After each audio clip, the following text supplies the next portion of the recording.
Hello everyone and welcome to PowerPoint Basics. I'm using Office 365, which will mean that my screen might look a little different to yours unless you're using the latest PowerPoint version. At the time of this recording, the latest version is Office 2019. So let's have a look at a quick demo that I made. You should have the knowledge to recreate this demo by the end of this video. PowerPoint can be very powerful even with just basic knowledge. And so we begin at part 1, the text box. There are a few ways to make a new slide and even change the slide layout, but a quick way is to just right-click the slide pane and select New Slide. Themes and layouts can make life easier, but in this video I want to focus on the basic elements of PowerPoint so that it's easier to customize your presentation. Now that we have a new slide, let's look at one of the basic components of presentations, adding text. Let's start with adding a text box. If you go to the Insert tab, you will find a text box button. Your cursor will change to let you know that you can make a new text box. You can click anywhere to put the text box on the slide. You can also click and drag to make it the size you need. Alright, so it's time to add some text. I want to add a few text boxes, so we'll just do a little formatting in this one.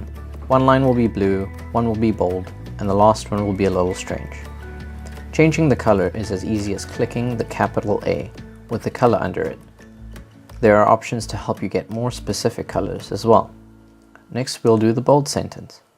There are a lot of attributes that you can add to text, such as italics, strike through, shadow, and underline. But for this one, we're just going to click B for bold. The last one will make it a little more interesting. Let's fold the text with one color and outline it with another. This will make it pop a little bit more. And to go that extra bit further, I want to add a glow effect to it. There are other effects as well, and you should try combining them to find interesting designs. I don't really see the effect of the full and the outline on this one, and that's because it's too small. Changing the size of the font is as easy as changing the number next to the font name. The weird text is done. Moving on to the next text box, one sentence will have a different font and the other will have a highlighter over it. There are many fonts available on your computer. There are more fonts available online. If you want, you can even make your own font.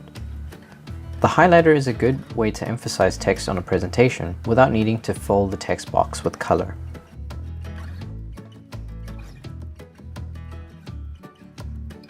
The last text box is going to deal with changing the shape and size of a text box, as well as filling color and outlining.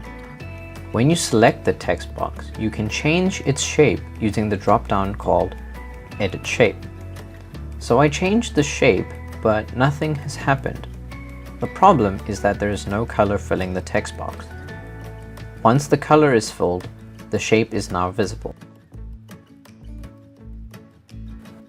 Another way to make the shape visible is to give the outline a color. When an object is selected, little white blocks appear around it. These handles can be used to change the size of the object. The round handle at the top with the arrow can also be used to rotate the object. Let's make this look like a fancy text box. Finally, if you do add a shape to your presentation, you can double-click the shape to add text to it. Word art is a good way to find some inspiration. I'm not going to go over word art because they are just combinations of options available for all text in PowerPoint. Now that you can edit text, you can easily make your own word art designs. Next is part 2, pictures and videos. There are a lot of options when it comes to editing pictures and videos. Since this is just a basics video, I want to keep it short and simple. We will start with formatting your slide background. There are a few options that can be selected. Each option is quite easy to use if you play around with them. I want to focus on adding a picture to the background. In the picture or texture fill option, you will find some textures and an option to add a picture from file. Once the file button is clicked, it will open a file explorer. Find the picture you want and open it. The picture has a transparency property like the other background option. The Apply to All button will add the background of the current slide to all the other slides. If you make any mistakes along the way, the U-turn looking arrow at the top will undo the last action, and the arrow next to it will redo an action. The shortcut for undoing an action is Ctrl-Z. I'm going to go with a black background. To add a picture, you can go to Insert and Picture from File. You can also click and drag pictures, as well as copy-paste them. You will notice that the Format section has a lot of predefined designs, just like word art, but they are also just combinations of format options. PowerPoint has a lot of features for pictures, not as many features as software dedicated to pictures, such as Photoshop, but you can add some artistic elements and change a picture's brightness, contrast, and temperature. A very useful feature is the ability to remove a background.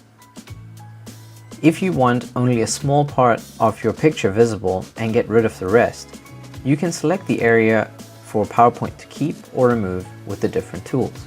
I don't want the sky to be in this picture, so it should stay purple. When you're done, just click away and see the result. I don't really like this result. I want to fill in a bit more next to the clock tower. Perfect.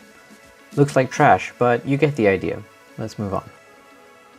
Next, we will add in a video. Just like pictures, there are a lot of features that I will not cover in this video. Adding a video is done in the Insert tab and uses the same file explorer.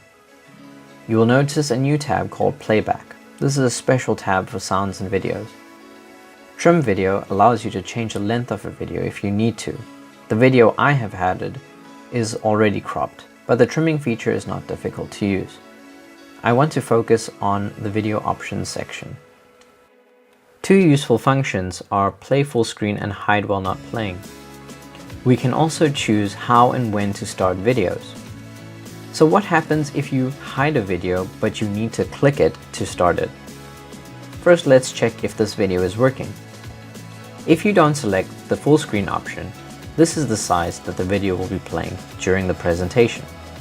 Sometimes if your video is not working the way it should, converting the video to WMV can fix the problem. You can start the presentation from this slide by pressing the slideshow button at the bottom or by pressing Shift F5. You'll notice that we can't start the video because we need to click it and it's hidden. Taking away the hidden property allows us to play the video, but what if we want to play the hidden video when we wanted, not automatically? There are a few ways to do this, but two easy ways are to have a video play on click at the right time, and the other is to have a button to play your video. For both of these options, we need to move to the next section. The final part, Part 3, Animations and Triggers. There are basically four types of animations. Entrance, to make objects appear on the screen. Emphasis, to make objects on the screen stand out. Exit, to make objects disappear from the screen. And motion paths, to move objects along a path. PowerPoint allows you to preview the effects, and you should be able to find combinations that you like. Let's look at the basics of animations first. I'm going to insert a smiley face shape. Let's make it look a bit better. If you don't have anything selected, you can't add any animations. The animation menu has commonly used animations for quick access, but there are more if you click the drop-down arrow and go to more effects. As you can see, if you click an effect, it will preview on the presentation. This makes it easier to see how an effect will affect the object. Individual animations can also have other options, such as changing the effect's direction. If you want an object to have multiple animations, you must click Add Animation each time. Here's the exit that matches. The animation pane displays all animations and timings. Here we can see the animation entrance in green and exit in red. We can also preview what we have with the play button. This is a good time to explain timings. If I right-click the animation, you can see that these animations are activated on mouse click. If you want a more automated presentation, you can choose with previous. If there's nothing before, then PowerPoint will assume you mean at the beginning of the slide. After previous will go after any previous animation has ended. So let's see what with previous does. We can't really test it without going into slideshow mode. I want the smiley face to appear, and then after that animation ends, I want it to disappear. It's as easy as that. What about the emphasis animations? Well, they can make objects stand out a little more. Remember, for every new additional animation, you must click the new animation button, or it will replace the animation that is selected. I want this object to teeter slowly. In the preview, it's too fast and it ends. I want it to be slower and loop. You can rearrange animations in the animation pane by dragging or using the up and down arrows in the top right corner of the animation pane. I want the animation to happen after the entrance. Quick test. Looks good so far. If you right-click an animation and go into its timing properties, you will see a lot of options to tinker with. First, I want to loop my teeter animation. You can repeat an animation using the drop-down box.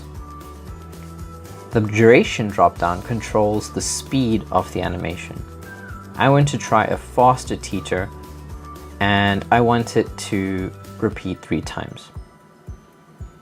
We will go through triggers a little later.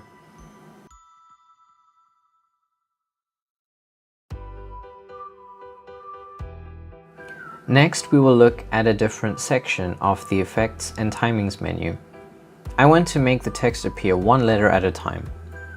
Float in is a nice animation for this purpose. Right-click the animation, go to Timing or Effect Options. Under the Effect Options tab, there's a drop-down here called Animate Text, and an option to increase or decrease the speed of their entry. You can also combine this with other options to get the effect that you want. Okay, so now we're going to make the smiley face into a button for a video. In order to add an on-click event to the smiley face, we need to learn about triggers. Let's first remove this exit animation. Triggers can be tricky. Let me show you how easy it is to mess up an event. Right now the smiley face is selected, and I'm going to add an event to it. I want the action to happen when I click the smiley face. You'll notice that it took the entrance animation and added it to a trigger. This would make the smiley face impossible to click on in the slideshow, because the smiley face will only appear once it's clicked. Let's do it right this time. Now that the video is selected, we can select the smiley face as a trigger. If you want a specific animation to trigger, you can select that from the animation pane as well. Animations can also be dragged into triggers in the animation pane. Let's test it. Notice that the mouse changes to a hand to indicate that there is an event attached to the object. After the video ends, the mouse still changes to a hand, and that means that we can play it again.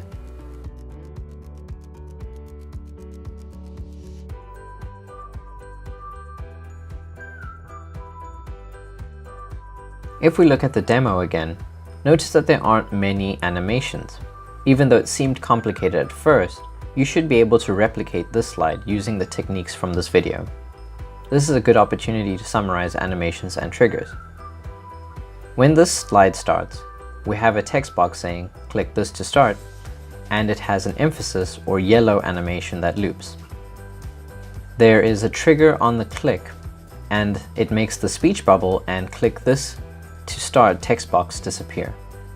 After that, there's a sequence of entrances for the other objects and some emphasis at the end. That's it. I'm sorry it was very messy, but we've reached the end of the video. Thank you for watching, and I hope you learned some new techniques.